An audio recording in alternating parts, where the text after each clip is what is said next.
السلام علیکم بچوں اور بہنوں بھائیوں۔ سورہ مائدہ کی تفسیر ترجمے کے ساتھ حاضر ہوئی ہوں، تو شروع کرتی ہوں تفسیر جہاں سے ختم ہوئی تھی۔ اگر ان کے کھانے میں حرام چیزیں شامل ہوں تو اس سے پرہیز کرنا چاہیے۔ مثلاً اگر وہ خدا کا نام لیے بغیر کسی جانور کو ذبح کریں یا اس پر خدا کے سوا کسی اور کا نام لیں تو اسے کھانا ہمارے لیے جائز نہیں۔ اسی طرح اگر ان کے دسترخوان پر شراب یا سور یا کوئی اور حرام چیز ہو تو ہم ان کے ساتھ شریک نہیں ہو سکتے۔ اہل کتاب کے سوا دوسرے غیر مسلموں کا بھی یہی حکم ہے۔ فرق صرف یہ ہے کہ ذبح اہل کتاب ہی کا جائز ہے جبکہ انہوں نے خدا کا نام اس پر لیا ہو۔ رہے غیر اہل کتاب تو ان کے ہلاک کیے جانے والے جانوروں کو ہم نہیں کھا سکتے۔ اس سے مراد یہود اور انصاری ہیں۔ نکاح کی اجازت صرف انہی عورتوں کو دی گئی ہے جو ان کے ساتھ شرط یہ لگا دی گئی ہے کہ وہ محسن محفوظ عورتیں ہوں۔ اس حکم کی تفصیلات میں فقہاء کے درمیان اختلاف ہوا ہے۔ ابن عباس کا خیال ہے کہ یہاں اہل کتاب سے مراد وہ اہل کتاب ہیں جو اسلامی حکومت کی رعایا ہوں۔ رہے دارالعرب اور دارالکفر کی یہود و انصاری تو ان کی عورتوں سے نکاح کرنا درست نہیں۔ حنفیہ اس سے تھوڑا اختلاف کرتے ہیں۔ ان کے نزدیک بیرونی ممالک کی اہل کتاب کی عورتوں سے نکاح کرنا حرام تو نہیں ہے مگر مکروہ ضرور ہے۔ بخلاف اس کے سعید بن مسیب اور حسن بصرہ اس کے قائل ہیں کہ آیت اپنے حکم میں عام ہے، لہٰذا ذمی اور غیر ذمی میں فرق کرنے کی ضرورت نہیں۔ پھر محصنات کے مفہوم میں بھی فقہاء کے درمیان اختلاف ہے۔ حضرت عمر کے نزدیک اس سے مراد پاک دامن عصمت مآب عورتیں ہیں اور اس بنا پر وہ اہل کتاب کی آزاد منبش عورتوں کو اس اجازت سے خارج قرار دیتے ہیں۔ یہی رائے حسن شعبہ اور ابراہیم نخعی کی ہے اور حنفیہ نے بھی اسی کو پسند کیا ہے، بخلاف اس کے کہ امام شافعی کی رائے یہ ہے کہ یہاں یہ لفظ لونڈیوں کے مقابلے میں استعمال ہوا ہے، یعنی اس سے مراد وہ اہل کتاب کی وہ عورتیں جو لونڈیاں نہ ہوں۔ اہل کتاب کی عورتوں سے نکاح کی اجازت دینے کے بعد یہ فقرہ اس لیے تنبیہ کے طور پر ارشاد فرمایا گیا ہے کہ جو شخص اس اجازت سے فائدہ اٹھائے وہ اپنے ایمان و اخلاق کی طرف سے ہوشیار رہے۔ یا ایھا الذین آمنوا اذا قمتم الی الصلاۃ فاغسلوا وجوہکم وایدیکم الی المرافق وامسحوا برؤوسکم وارجلکم الی الکعبین وإن كنتم جنبا فاطہروا وإن كنتم مرضى أو على سفر أو جاء أحد منكم من الغائط أو لامستم النساء فلم تجدوا ماء فتيمموا صعيدا طيبا فامسحوا بوجوهکم وأیدیکم منه ما يريد الله ليجعل عليكم من حرج ولكن يريد ليطهركم وليتم نعمته عليكم لعلكم تشكرون واذكروا نعمة الله عليكم وميثاقه الذي وثاقكم به إذ قلتم سمعنا وأطعنا واتقوا الله إن الله عليم بذات الصدور. يا أيها الذين آمنوا كونوا قوامين لله شهداء بالقسط ولا يجرمنكم شنآن قوم على ألا تعدلوا اعدلوا هو أقرب للتقوى واتقوا الله إن الله خبير بما تعملون. وعد الله الذين آمنوا وعملوا الصالحات. ترجمہ: اے لوگوں جو ایمان لائے ہو، جب تم نماز کے لیے اٹھو تو چاہیے کہ اپنے منہ اور ہاتھ کوہنیوں تک دھو، سروں پر ہاتھ پھیر لو اور پاؤں ٹخنوں تک دھو لیا کرو۔ اگر جنابت کی حالت میں ہو تو نہا کر پاک ہو جاؤ۔ اگر بیمار ہو یا سفر کی حالت میں ہو یا تم میں سے کوئی شخص رفع حاجت کر کے آئے یا تم نے عورتوں کو ہاتھ لگایا ہو اور پانی نہ ملے تو پاک مٹی سے کام لو، بس اس پر ہاتھ مار کر اپنے منہ اور ہاتھوں پر پھیر لیا کرو۔ اللہ تم پر زندگی کو تنگ نہیں کرنا چاہتا، مگر وہ چاہتا ہے کہ تمہیں پاک کرے اور اپنی نعمت تم پر تمام کر دے، شاید کہ تم شکر گزار بنو۔ اللہ نے تم کو جو نعمت عطا کی ہے اس کا خیال رکھو اور اس پختہ عہد پیمان کو نہ بھولو جو اس نے تم سے لیا ہے، یعنی تمہارا یہ قول کہ ہم نے سنا اور اطاعت قبول کی۔ اللہ سے ڈرو، اللہ دلوں کے راز تک جانتا ہے۔ اے لوگو جو ایمان لائے ہو، اللہ کے خاطر راستی پر قائم رہنے والے اور انصاف کی گواہی دینے والے بنو۔ کسی گروہ کی دشمنی تم کو اتنا مشتعل نہ کر دے کہ انصاف سے پھر جاؤ۔ عدل کرو، یہ خدا ترسی سے زیادہ مناسبت رکھتا ہے۔ اللہ سے ڈر کر کام کرتے رہو، جو کچھ تم کرتے ہو اللہ اس سے پوری طرح باخبر ہے۔ جو لوگ ایمان لائیں اور نیک عمل کریں۔ تفسیر: کہیں ایسا نہ ہو کہ کافر بیوی کے عشق میں مبتلا ہو کر یا اس کے عقائد اور اعمال سے متاثر ہو کر وہ اپنے ایمان سے ہاتھ دھو بیٹھے، یا اخلاق و معاشرت میں ایسی روش پر چل پڑے جو ایمان کے منافی ہو۔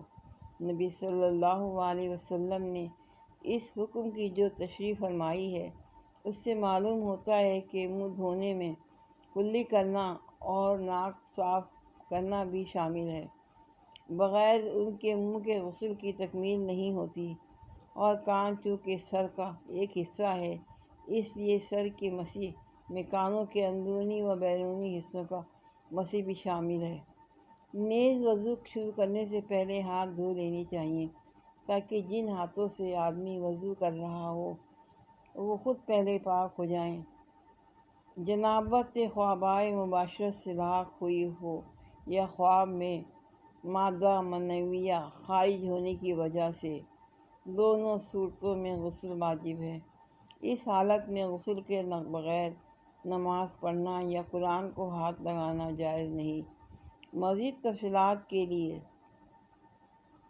ملاحظہ ہو سورہ نساء حواشی نمبر 67، 68 اور 69۔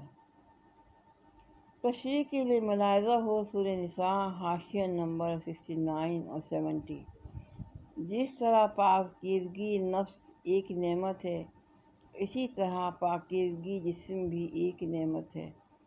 انسان پر اللہ کی نعمت اسی وقت مکمل ہو سکتی ہے جب کہ نفس و جسم دونوں کی طہارت و پاکیزگی کے لیے پوری ہدایت اسے مل جائے، یعنی یہ نعمت کہ زندگی کی شاہراہ مستقیم تمہارے لیے روشن کر دی اور دنیا کے ہدایت و رہنمائی کے منصب کا تمہیں سرفراز کیا۔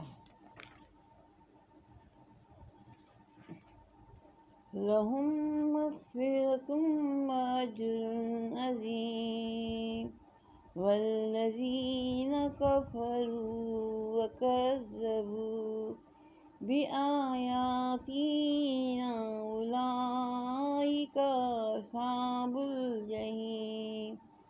یا ایھا الذین آمنوا اذکروا نعمت اللہ علیکم اذ ہم قوم ان یبسطوا الیکم ایدیہم فکف ایدیہم عنکم واتقوا اللہ وعلی اللہ فلیتوکل المؤمنون۔ وَلَقَدْ أَخَذَ اللَّهُ مِيثَاقَ بَنِي إِسْرَائِيلَ وَبَعَثْنَا مِنْهُمُ اثْنَا عَشَرَ نَقِيبًا وَقَالَ اللَّهُ إِنِّي مَعَكُمْ لَئِنْ أَقَمْتُمُ الصَّلَاةَ وَآتَيْتُمُ الزَّكَاةَ وَآمَنْتُمْ بِرُسُلِي وَعَزَّرْتُمُوهُمْ وَأَقْرَضْتُمُ اللَّهَ قَرْضًا حَسَنًا لَأُكَفِّرَنَّ عَنْكُمْ سَيِّئَاتِكُمْ۔ ترجمہ: اللہ نے ان سے وعدہ کیا ہے کہ ان کی خطاؤں سے درگزر کیا جائے گا اور انہیں بڑا اجر ملے گا، رہے وہ لوگ جو کفر کریں اور اللہ کی آیات کو جھٹلائیں تو وہ دوزخ میں جانے والے ہیں۔ اے لوگوں جو ایمان لائے ہو، اللہ کے اس احسان کو یاد کرو جو اس نے ابھی حال میں تم پر کیا ہے، جب کہ ایک گروہ نے تم پر دست درازی کا ارادہ کر لیا تھا، مگر اللہ نے ان کے ہاتھ تم پر اٹھنے سے روک دیے۔ اللہ سے ڈر کر کام کرتے رہو۔ ایمان رکھنے والوں کو اللہ ہی پر بھروسہ کرنا چاہیے۔ اللہ نے بنی اسرائیل سے پختہ عہد لیا تھا اور ان میں 12 نقیب مقرر کیے تھے اور ان سے کہا تھا کہ میں تمہارے ساتھ ہوں اگر تم نے نماز قائم رکھی اور زکوٰۃ دی اور میرے رسولوں کو مانا اور ان کی مدد کی۔ وہ اپنے خدا کو اچھا قرض دیتے رہے تو یقین رکھو کہ میں تمہاری برائیاں تم سے زائل کر دوں گا۔ تفسیر: اشارہ ہے اس واقعے کی طرف جسے حضرت عبداللہ بن عباس نے روایت کیا ہے کہ یہودیوں میں سے ایک گروہ نے نبی صلی اللہ علیہ وسلم اور آپ کے خاص صحابہ کو کھانے کی دعوت پر بلایا تھا اور خفیہ طور پر یہ سازش کی تھی کہ اچانک ان پر ٹوٹ پڑیں گے اور اس طرح اسلام کی جان نکال دیں گے، لیکن عین وقت پر اللہ کے فضل سے نبی صلی اللہ علیہ وسلم کو اس سازش کا حال معلوم ہو گیا اور آپ دعوت پر تشریف نہ لے گئے۔ کیونکہ یہاں سے خطاب کا رخ بنی اسرائیل کی طرف پھر رہا ہے، اس لیے تمہید کے طور پر اس واقعے کا ذکر فرمایا گیا ہے۔ یہاں سے جو تقریر شروع ہو رہی ہے اس کے 2 مقصد ہیں۔ پہلا مقصد یہ ہے کہ مسلمانوں کو اس روش پر چلنے سے روکا جائے جس پر ان کی پیش رو اہل کتاب چل رہے تھے، چنانچہ انہیں بتایا جا رہا ہے کہ جس طرح آج تم سے عہد لیا گیا ہے اسی طرح کل یہی عہد بنی اسرائیل سے اور مسیح علیہ السلام کی امت سے بھی لیا جا چکا ہے۔ پھر کہیں ایسا نہ ہو کہ جس طرح وہ اپنے عہد کو توڑ کر گمراہیوں میں مبتلا ہوئے، اسی طرح تم بھی اسے توڑ دو اور گمراہ ہو جاؤ۔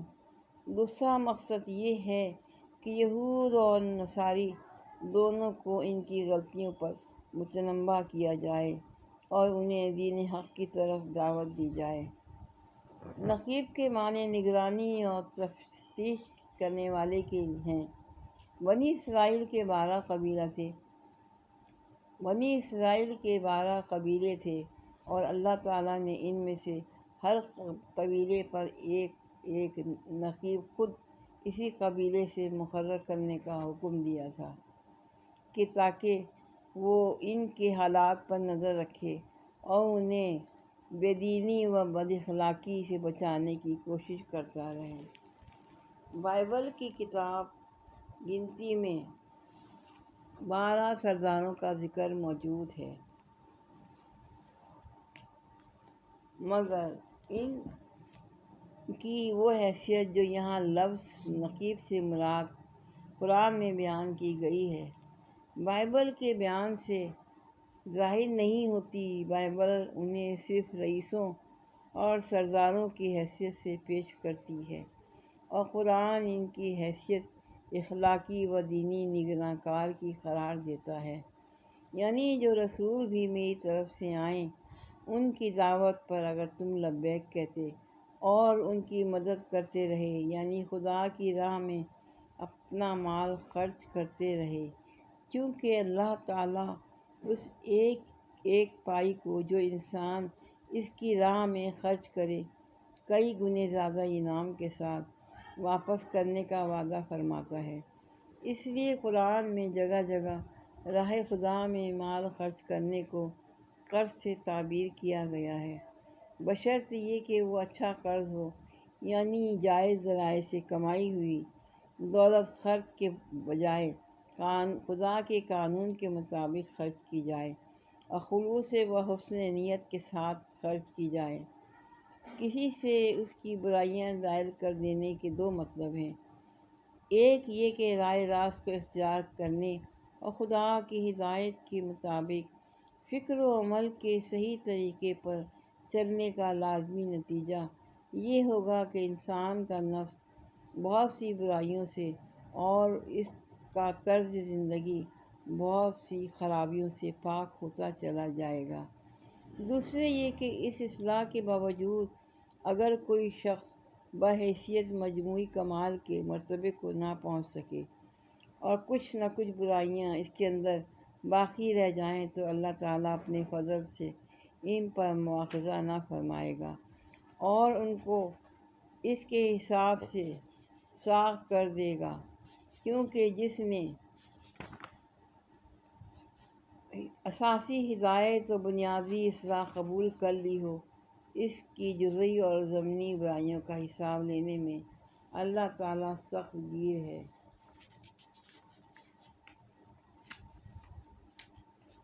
وَلَا أُدْخِلَنَّكُمْ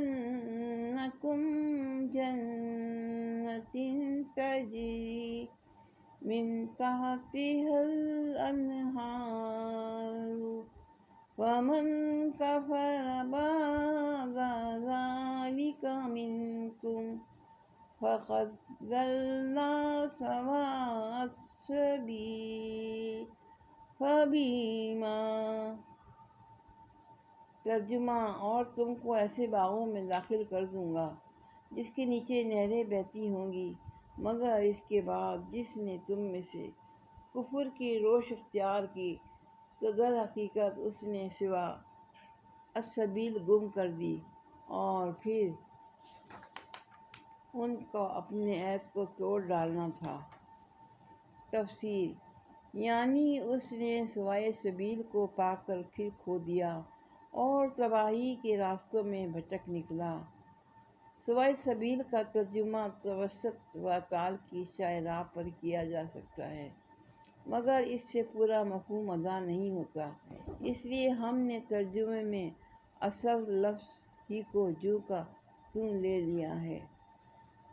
اس لفظ کی معنیت کو سمجھنے کے لیے پہلے یہ ذہن نشین کر لینا چاہیے کہ انسان بجائے خود اپنی ذات میں ایک عالم اصغر ہے، جس کے اندر بے شمار مختلف قوتیں اور قابلیتیں ہیں، خواہشیں ہیں، جذبات اور رجحانات ہیں، نفس اور جسم کے مختلف مطالبے میں روح اور طبیعت کے مختلف تقاضے ہیں۔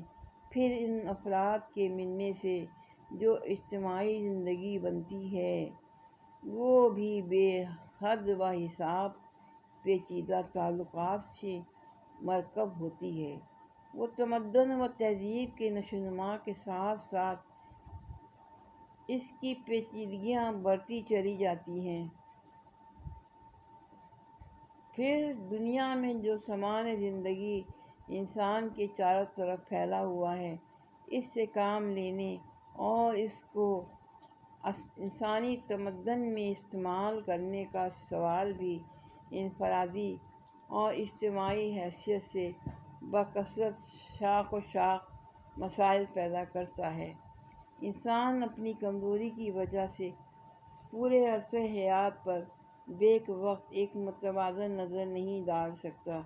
اس بنا پر انسان اپنے لیے خود زندگی کا کوئی ایسا راستہ بھی نہیں بنا سکتا جس میں اس کی ساری قوتوں کے ساتھ انصاف ہو، اس کی تمام خواہشوں کا ٹھیک ٹھاک حق ادا ہو جائے، اس کے سارے جذبات و رجحانات میں توازن قائم رہے، اس کے سب اندرونی و بیرونی تقاضے تناسب کے ساتھ پورے ہوں، اس کی اجتماعی زندگی کے تمام مسائل کی مناسب رعایت ملحوظ ہو اور ان سب کا ایک ہموار اور متناسب حل نکل آئے، اور مادی اشیاء کو بھی شخصی اور تمدنی زندگی میں عدل و انصاف اور حق شناسی کے ساتھ استعمال کیا جاتا رہے۔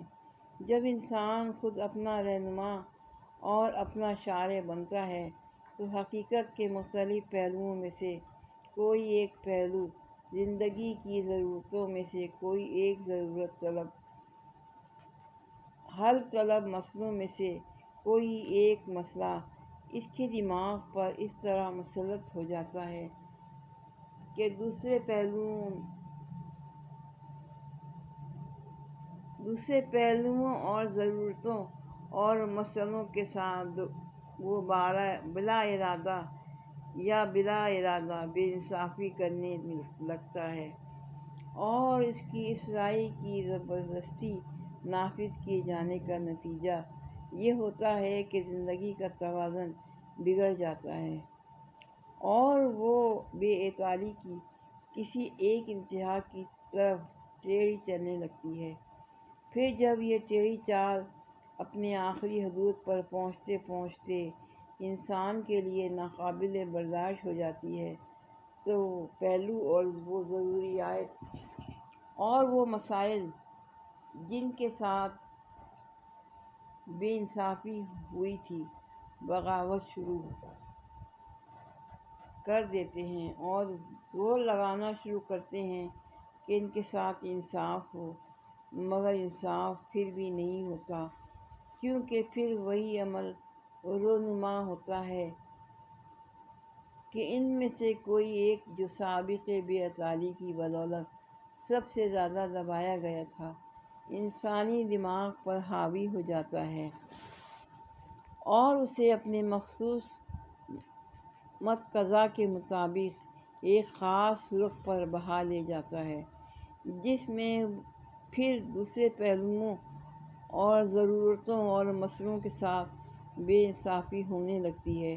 اس طرح انسانی زندگی کو کبھی سیدھا چلنا نصیب نہیں ہوتا، ہمیشہ وہ ہچکولے ہی کھاتی رہتی ہے اور تباہی کے ایک کنارے سے دوسرے کنارے کی طرف ڈھلکتی چلی جاتی ہے۔ تمام وہ راستے جو خود انسان نے اپنی زندگی کے لیے بنائے ہیں، خط مخنی کی شکل میں واقع ہیں، غلط سمت سے چلتے ہیں اور غلط سمت پر ختم ہو کر پھر کسی دوسری غلط سمت کی طرف مڑ جاتے ہیں۔ ان بہت سے ٹیڑھے اور غلط راستوں کے درمیان ایک ایسی راہ جو بالکل وسط میں واقع ہو، جس میں انسان کی تمام قوتوں اور خواہشوں کے ساتھ، اس کے تمام جذبات و رجحانات کے ساتھ، اس کی روح اور جسم کے تمام مطالبوں اور تقاضوں کے ساتھ، اور اس کی زندگی کے تمام مسائل کے ساتھ پورا انصاف کیا گیا ہو، جس کے اندر کوئی ٹیڑھ، کوئی کجی، کسی پہلو کی بیجا رعایت اور کسی دوسرے پہلو کے ساتھ ظلم اور بے انصافی نہ ہو۔ انسانی زندگی کی صحیح ارتقاء اور اس کی کامیابی و بمرادی کے لیے سخت ضروری ہے۔ انسان کی عین فطرت اس راہ کی طالب ہے، اور مختلف ٹیڑھے رستوں سے بار بار اس کے بغاوت کرنے کی اصل وجہ یہی ہے کہ وہ سیدھی شاہراہ کو ڈھونڈتی ہے، مگر انسان خود اس شاہراہ کو معلوم کرنے پر قادر نہیں ہے۔ اس کی طرف صرف خدا رہنمائی کر سکتا ہے، اور خدا نے اپنے رسول اسی لیے بھیجے ہیں کہ اس راہ راست کی طرف انسان کی رہنمائی کریں۔ قرآن اس راہ کو سوئے سبیل اور صراط مستقیم کہتا ہے۔ یہ شاہراہ دنیا کی اس زندگی سے لے کر آخرت کی دوسری زندگی تک بے شمار ٹیڑھے راستوں کے درمیان سے سیدھی گزرتی چلی جاتی ہے۔ جو اس پر چلا وہ یہاں راست رو اور آخرت میں کامیاب بامراد ہے، اور جس نے اس راہ کو گم کر دیا وہ یہاں غلط روح اور غلط کار ہیں۔ آخرت میں لامولاً اسے دوزخ میں جانا ہے، کیونکہ زندگی کے تمام ٹیڑھے راستے دوزخ ہی کی طرف جاتے ہیں۔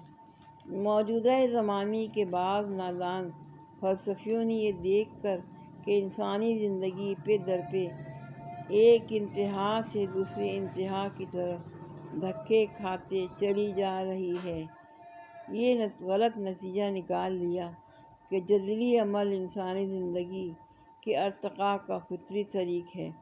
وہ اپنی حماقت سے یہ سمجھ بیٹھے کہ انسان کی ارتقاء کا راستہ یہی ہے کہ پہلے ایک انتہا پسندانہ دعویٰ اسے ایک رخ پر بہا لے جائے۔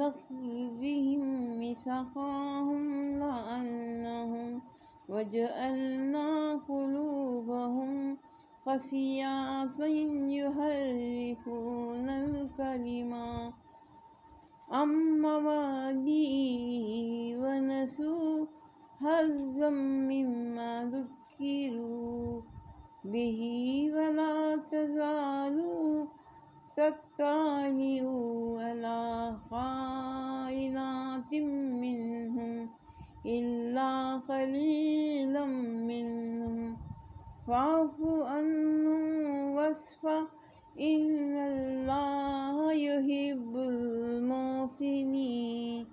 وَمِنَ الَّذِينَ قَالُوا إِنَّا نَصَارَىٰ أَخَذْنَا مِيثَاقَهُمْ فَنَسُوا حَظًّا مِّمَّا ذُكِّرُوا بِهِ فَأَغْرَيْنَا بَيْنَهُمُ الْعَدَاوَةَ وَالْبَغْضَاءَ إِلَىٰ يَوْمِ الْقِيَامَةِ وَسَوْفَ يُنَبِّئُهُمُ اللَّهُ بِمَا كَانُوا يَصْنَعُونَ۔ يَا أَهْلَ الْكِتَابِ قَدْ جَاءَكُمْ رَسُولُنَا يُبَيِّنُ لَكُمْ كَثِيرًا مِّمَّا كُنتُمْ تُخْفُونَ مِنَ الْكِتَابِ وَيَعْفُو عَن كَثِيرٍ۔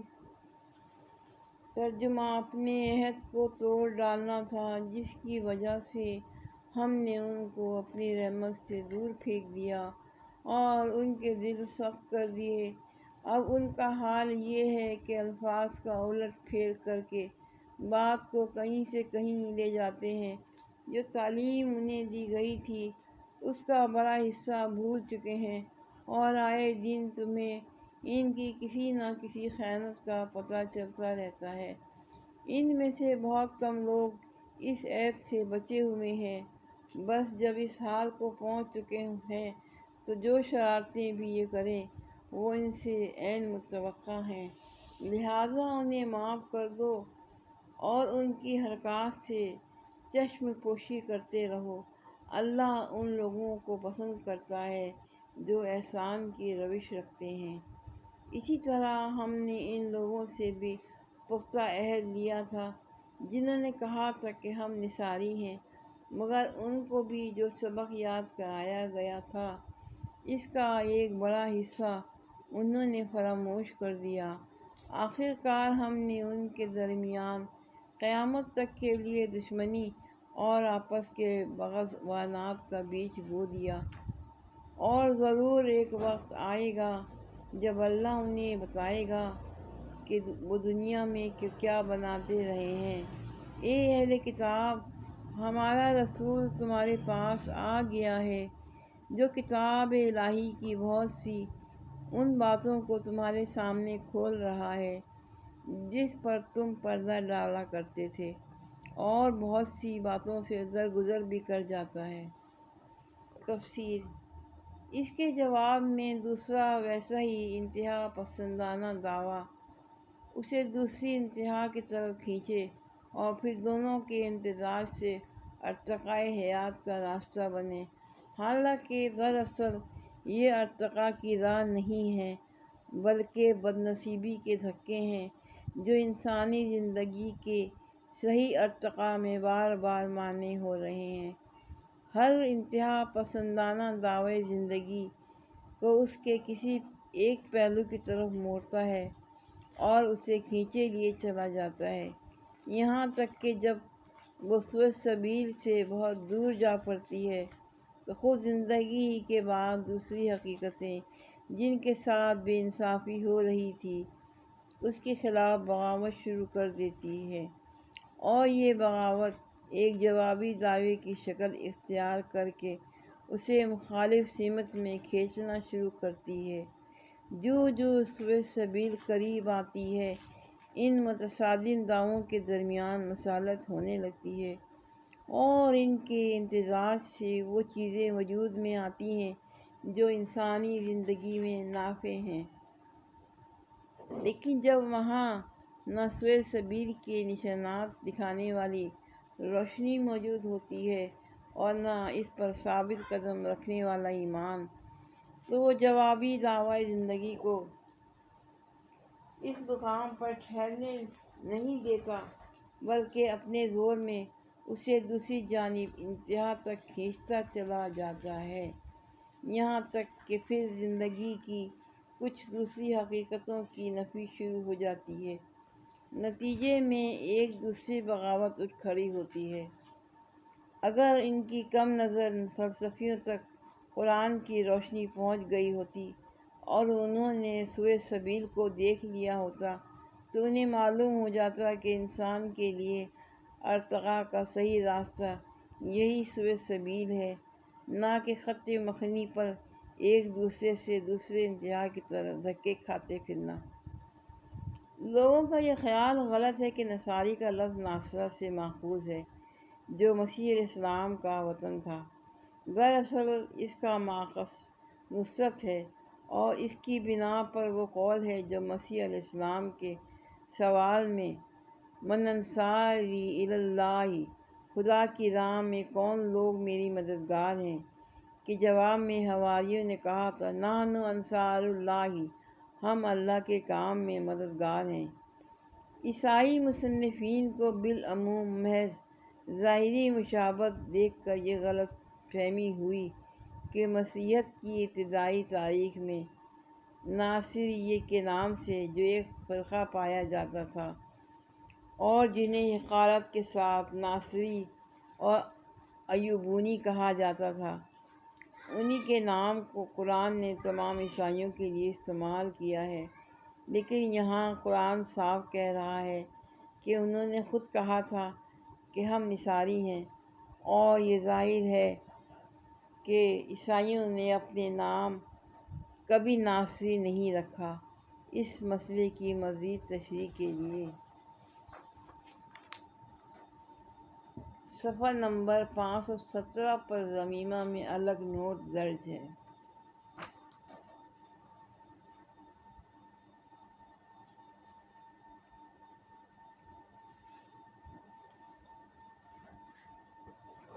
قد جاءکم من اللہ نور و کتاب مبین یہدی بہ اللہ من اتبع رضوانہ سبل السلام وَيُخْرِجُوهُم مِّنَ الظُّلُمَاتِ إِلَى النُّورِ بِإِذْنِهِ وَيَهْدِيهِمْ إِلَى صِرَاطٍ مُّسْتَقِيمٍ لَقَدْ كَفَرَ الَّذِينَ قَالُوا إِنَّ اللَّهَ هُوَ الْمَسِيحُ ابْنُ مَرْيَمَ قُلْ فَمَن يَمْلِكُ مِنَ اللَّهِ شَيْئًا إِنْ أَرَادَ أَن يُهْلِكَ المسيح ابْنَ مَرْيَمَ وَأُمَّهُ وَمَن فِي الْأَرْضِ جَمِيعًا وَلِلَّهِ مُلْكُ السَّمَاوَاتِ وَالْأَرْضِ وَمَا بَيْنَهُمَا يَخْلُقُ مَا يَشَاءُ وَاللَّهُ عَلَى كُلِّ شَيْءٍ قَدِيرٌ وَقَالَتِ الْيَهُودُ وَالنَّصَارَى نَحْنُ أَبْنَاءُ اللَّهِ وَأَحِبَّاؤُهُ قُلْ فَلِمَ يُعَذِّبُكُم بِذُنُوبِكُمْ بَلْ أَنْتُمْ بَشَرٌ مِّمَّنْ خَلَقَ يَغْفِرُ لِمَن يَشَاءُ وَيُعَذِّبُ مَن يَشَاءُ۔ ترجمہ: تمہارے پاس اللہ کی طرف سے روشنی آ گئی ہے اور ایک ایسی حق نما کتاب جس کے ذریعے سے اللہ تعالیٰ ان لوگوں کو جو اس کی رضا کے طالب ہیں سلامتی کے طریقے بتاتا ہے اور اپنے عزم سے ان کو اندھیروں سے نکال کر اجالے کی طرف لاتا ہے اور راہ راست کی طرف ان کی رہنمائی کرتا ہے۔ یقیناً کفر کیا ان لوگوں نے جنہوں نے کہا کہ مسیح ابن مریم ہی خدا ہے۔ اے محمد، ان سے کہو کہ اگر خدا مسیح ابن مریم کو اور اس کی ماں اور تمام زمین والوں کو ہلاک کر دینا چاہے تو کسی کی مجال ہے کہ اس کو اس ارادے سے باز رکھ سکے؟ اللہ تو زمین اور آسمانوں کا اور ان سب چیزوں کا مالک ہے جو زمین اور آسمان کے درمیان پائی جاتی ہیں۔ جو کچھ چاہتا ہے وہ پیدا کرتا ہے اور اس کی قدرت ہر چیز پر حاوی ہے۔ یہود و نصاری کہتے ہیں کہ ہم اللہ کے بیٹے اور اس کے چہیتے ہیں۔ ان سے پوچھو پھر وہ تمہارے گناہوں پر تمہیں سزا کیوں دیتا ہے؟ در حقیقت تم بھی ویسے ہی انسان ہو جیسے اور انسان خدا نے پیدا کیے۔ وہ جسے چاہتا ہے معاف کرتا ہے اور جسے چاہتا ہے سزا دیتا ہے۔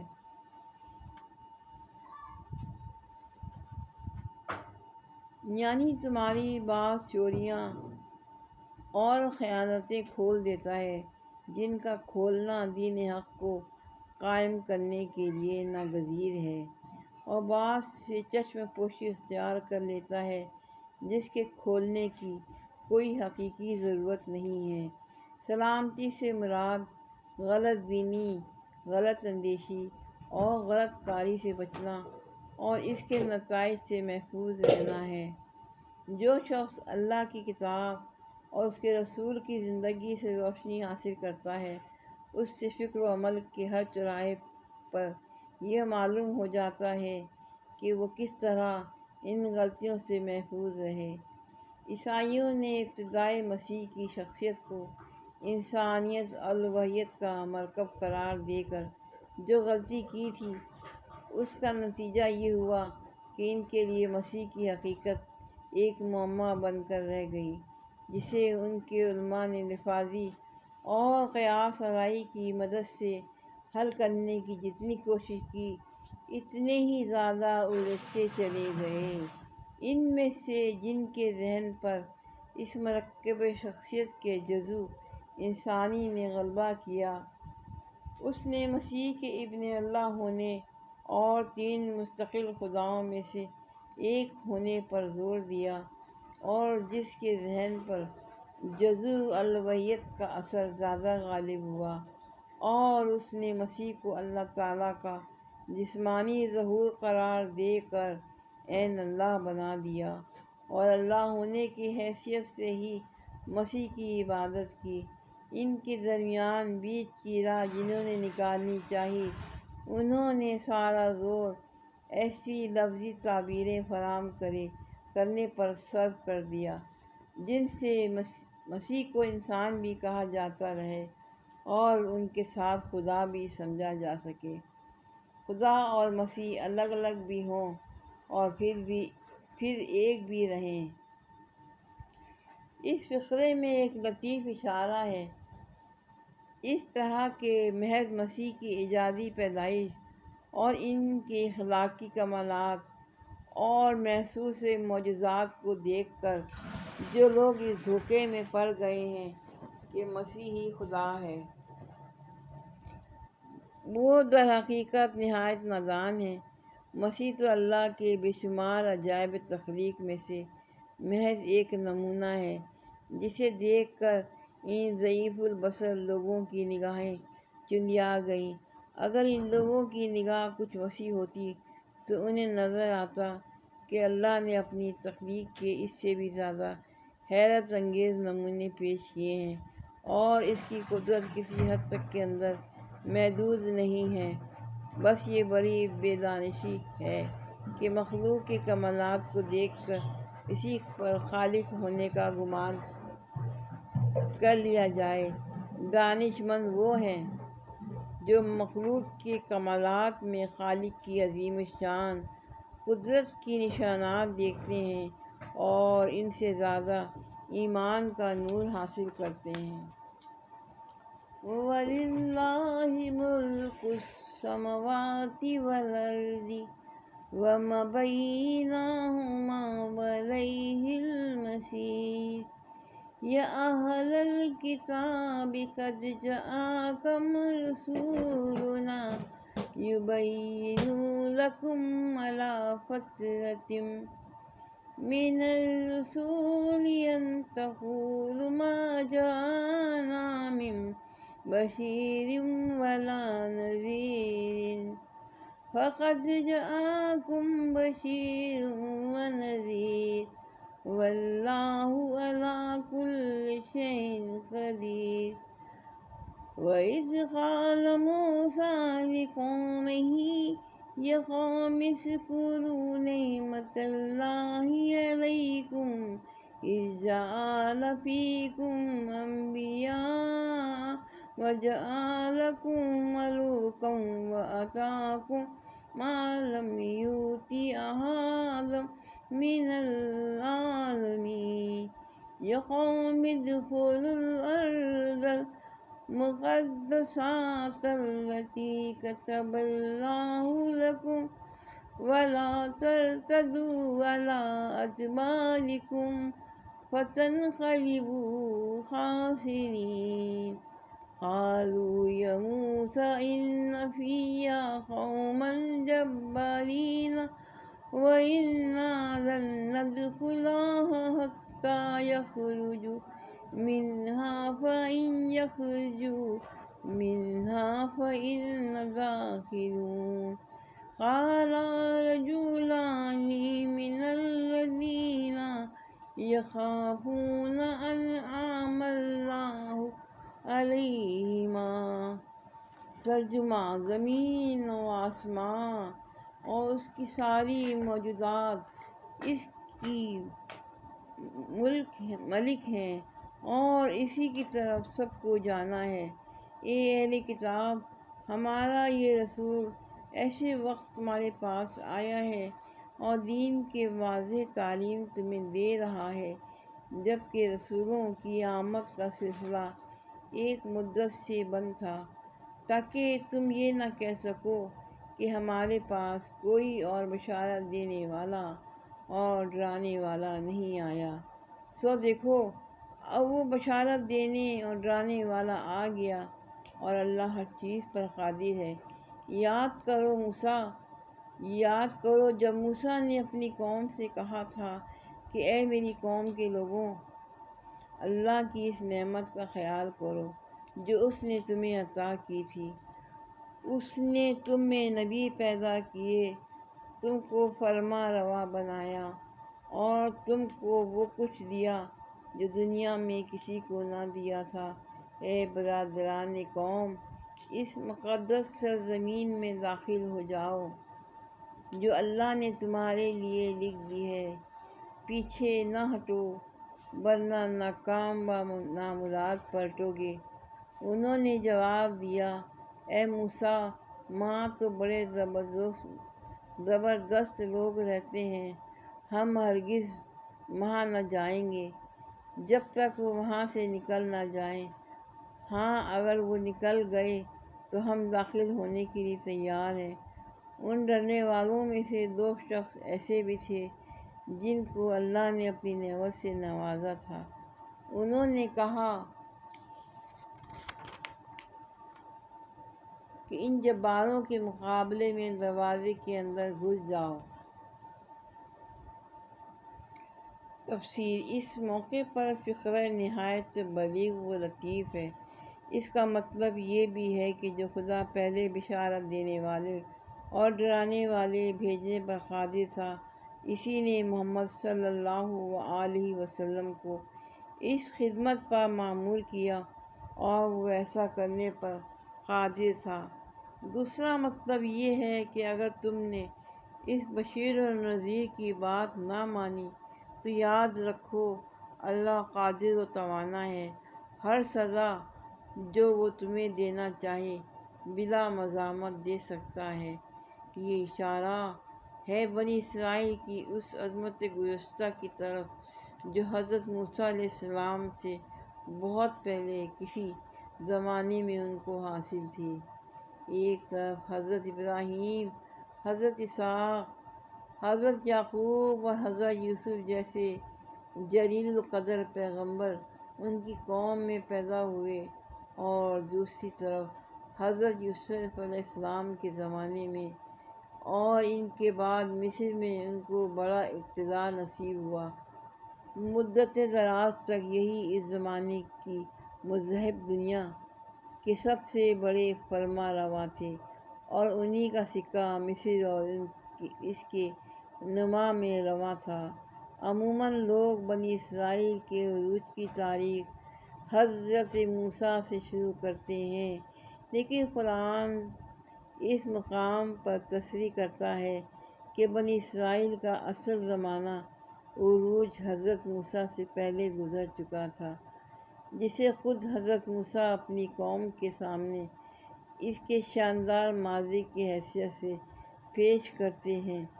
اس سے مراد فلسطین کی سرزمین ہے جو حضرت ابراہیم، حضرت اسحاق اور حضرت یعقوب کا مسکن رہ چکی تھی۔ بنی اسرائیل جب مصر سے نکل آئے تو اسی سرزمین کو اللہ تعالیٰ نے ان کے لیے نامزد فرمایا اور حکم دیا کہ جا کر اسے فتح کر لو۔ حضرت موسیٰ کی یہ تقریر اس موقع کی ہے جبکہ مصر سے نکلنے کے تقریباً 2 سال بعد آپ اپنی قوم کو لیے ہوئے دشت فراں میں خیمہ زن تھے۔ یہ بیاباں جزیرہ نما سینا میں عرب کی شمالی اور فلسطین کی جنوبی سرحد سے متصل واقعہ ہے۔ قال رجلان من الذین یقولون، کہ دو مطلب ہو سکتے ہیں، ایک یہ کہ جو لوگ جباروں سے ڈر رہے تھے ان کے درمیان سے دو شخص بول اٹھے، دوسرا یہ کہ جو لوگ خدا سے ڈرنے والے تھے ان میں سے دو شخصوں نے یہ بات کہی۔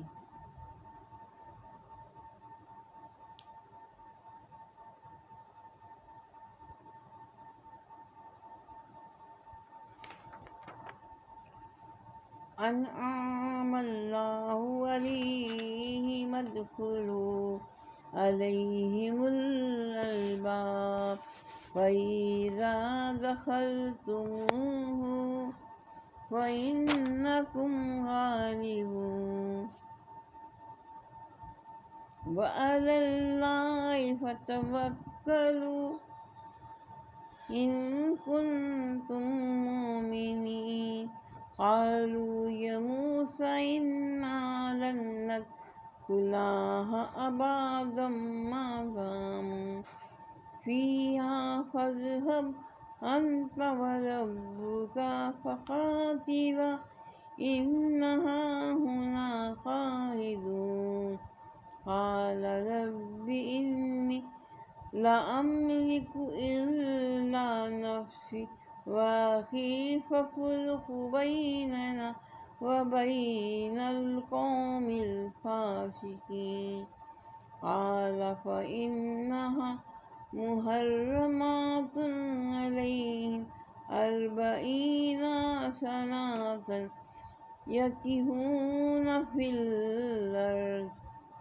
ترجمہ، ان جباروں کے مقابلے میں دروازے کے اندر گھس جاؤ، جب تم اندر پہنچ جاؤ گے تو تم ہی غالب رہو گے، اللہ پر بھروسہ رکھو اگر تم مومن ہو۔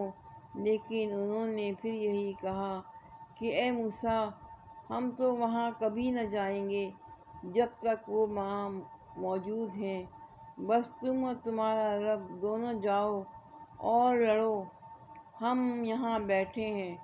اس پر موسیٰ نے کہا کہ اے میرے رب، میرے اختیار میں کوئی نہیں ہے مگر یا میری اپنی ذات یا میرا بھائی، بس تو ہمیں ان نافرمان لوگوں سے الگ کر دے۔ اللہ نے جواب دیا، اچھا تو وہ ملک 40 سال تک ان پر حرام ہے، یہ زمین میں مارے مارے پھریں گے۔ اس قصے کی تفصیلات بائبل کی کتاب بے گنتی استثنا اور یشوع میں ملیں گی۔ خلاصے اس کا یہ ہے کہ حضرت موسیٰ نے دشت فرعون سے بنی اسرائیل کے 12 سرداروں کو فلسطین کا دورہ کرنے کے لیے بھیجا تاکہ وہاں کے حالات معلوم کر کے آئیں۔ یہ لوگ 40 دن دورہ کر کے وہاں سے واپس آئے اور انہوں نے قوم کے مجمع عام میں بیان کیا کہ واقعی وہاں دودھ اور شہد کی نہریں بہتی ہیں، لیکن جو لوگ وہاں بسے ہوئے ہیں وہ زور آور ہیں اور ہم اس لائق نہیں ہیں کہ ان لوگوں پر حملہ کریں۔ وہاں جتنے آدمی ہم نے دیکھے وہ سب بڑے قدآور ہیں، اور ہم نے وہاں بنی نوح کو بھی دیکھا جو جبار ہیں اور جباروں کی نسل سے ہیں۔ ہم تو اپنی ہی نگاہ میں ایسے تھے جیسے بڈھے ہوتے ہیں، اور ایسے ہی ان کی نگاہ میں تھے۔ یہ بیان سن کر سارا مجموعہ چیخ اٹھا کہ اے کاش ہم مصر ہی میں مر جاتے، یا کاش اس بیان ہی میں مرتے۔ خداوند کیوں ہم کو اس ملک میں لے جا کر تلوار سے قتل کرانا چاہتا ہے؟ پھر تو ہماری بیویاں اور بال بچے لوٹ کا مال ٹھہریں گے۔ کہ کیا ہمارے لیے بہتر نہ ہوگا کہ ہم مصر کو واپس چلے جائیں؟ پھر وہ آپس میں کہنے لگے، فلتعس على القوم الفاسقين واتل عليهم نبأ ابناء آدم بالحق إذ قربا قربانا فتقبل من أحدهما ولم يتقبل من الآخر قال لأقتلنك قال إنما يتقبل الله من المتقين لئن بسطت إلي يداك۔ ترجمہ: ان نافرمانوں کی حالت پر ہرگز ترس نہ کھاؤ اور ذرا انہیں آدم کے 2 بیٹوں کا قصہ بھی بے کم وقاص سنا دو۔ جب انہوں نے قربانی کی تو ان میں سے ایک کی قربانی قبول کی گئی اور دوسرے کی نہ کی گئی۔ اس نے کہا میں تجھے مار ڈالوں گا، تو اس نے جواب دیا اللہ تو متقیوں ہی کی نذریں قبول کرتا ہے، اگر تو مجھے قتل کرنے کے لیے ہاتھ اٹھائے گا تو میں تجھے قتل کرنے کے لیے ہاتھ نہ اٹھاؤں گا۔ تفسیر: آؤ ہم کسی کو اپنا سردار بنا لیں اور مصر کو لوٹ چلیں۔ اس پر ان 12 سرداروں میں سے جو فلسطین کے دورے پر بھیجے گئے تھے 2 سردار یوشع و کالب اٹھے اور انہوں نے اس بزدلی پر قوم کو ملامت کی۔ کالب نے کہا چلو ہم ایک دم جا کر اس ملک پر قبضہ کر لیں، کیونکہ ہم اس قابل ہیں کہ اس پر تصرف کریں۔ پھر دونوں نے یک زبان ہو کر کہا اگر خدا ہم سے راضی رہے تو ہم اس ملک میں پہنچائے گا، فقط اتنا ہو کہ تم خداوند سے بغاوت نہ کرو اور نہ اس ملک کے لوگوں سے ڈرو، اور ہمارے ساتھ خداوند ہے سو ان کا خوف نہ کرو۔ مگر قوم نے اس کا جواب یہ دیا کہ انہیں سنسار کر دو۔ آخر کار اللہ تعالیٰ کا غضب بھڑکا اور انہوں نے فیصلہ فرمایا کہ اچھا، اب یوشع و کالب کے سوا اس قوم کے بالغ مردوں میں سے کوئی بھی اس سرزمین میں داخل نہ ہونے پائے گا۔ یہ قوم 40 برس تک بے خانماں پھرتی رہے گی، یہاں تک جب ان میں سے 20 برس سے لے کر اوپر کی عمر تک کے سب مرد مر جائیں گے اور نئی نسل جوان ہو کر اٹھے گی، تب انہیں فلسطین فتح کرنے کا موقع دیا جائے گا۔ چنانچہ اس فیصلہ خداوندی کے مطابق بنی اسرائیل کو دشت فاران سے شرق کے عرون تک پہنچتے پہنچتے پورے 38 برس لگ گئے۔ اسی دوران میں وہ سب لوگ مر کھپ گئے جو جوانی کی عمر میں مصر سے نکلے تھے۔ شرق اردن فتح کرنے کے بعد حضرت موسیٰ کا بھی انتقال ہو گیا۔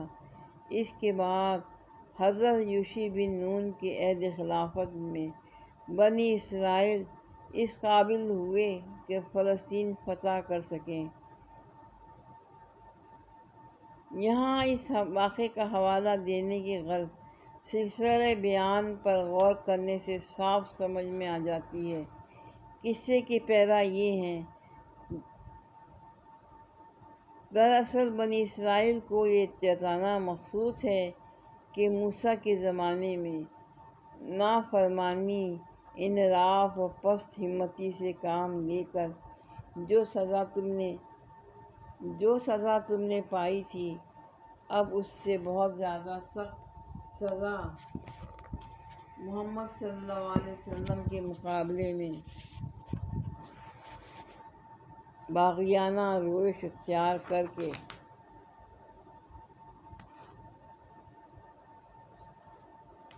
پاؤ گی۔ یعنی تیری قربانی اگر قبول نہیں ہوتی تو یہ میرے کسی قصور کی وجہ نہیں ہے، بلکہ اس وجہ سے ہے کہ تجھ میں تقویٰ نہیں ہے، لہٰذا میری جان لینے کے بجائے تجھ کو اپنے اندر تقویٰ پیدا کرنے کی فکر کرنی چاہیے۔